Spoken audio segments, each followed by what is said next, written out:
বিশ্বকাপের শেষ ১৬য় টিকিট নিশ্চিত করতে আর্জেন্টিনাকে লড়তে হয়েছে ১২০ মিনিট।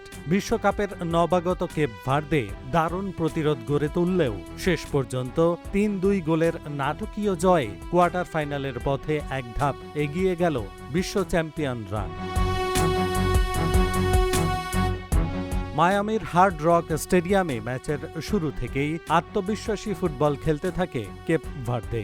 প্রথম ১০ মিনিটে আর্জেন্টিনাকে তেমন কোনো সুযোগ দেয়নি তারা। তবে ২৯তম মিনিটে লাউতারো মার্তিনেজের পাস থেকে বল নিয়ন্ত্রণে নিয়ে গোলরক্ষকের মাথার উপর দিয়ে বল জালে জড়ান লিওনেল মেসি। বিশ্বকাপে এটি মেসির ২০তম এবং চলতি আসরের ৭ম গোল। প্রথমার্ধ শেষে ১-০ ব্যবধানে এগিয়েছিল আর্জেন্টিনা।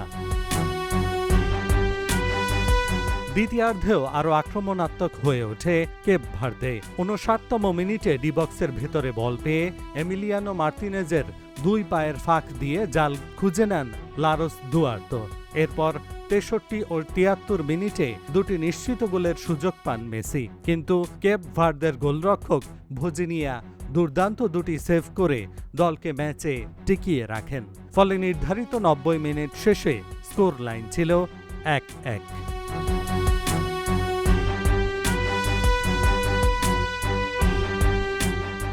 অতিরিক্ত সময়ের ৯৩তম মিনিটে কর্নার থেকে লিসান্দ্রো মার্টিনেজ গোল করে আবারও এগিয়ে দেন আর্জেন্টিনাকে। তবে ১০৪তম মিনিটে ডি-বক্সের বাইরে থেকে দুর্দান্ত শটে সমতা ফেরান সিডনি ক্যাব্রাল। ম্যাচ যখন টাইব্রেকারের দিকেই এগোচ্ছিল তখন ১১১তম মিনিটে মেসির নেওয়া কর্নার থেকে বল ক্লিয়ার করতে গিয়ে কেপ ভার্দের ডিফেন্ডার দিনেই বোরহেস আত্মঘাতী গোল করে বসেন। সেই গোলেই ৩-২ ব্যবধানে জয় নিশ্চিত করে আর্জেন্টিনা।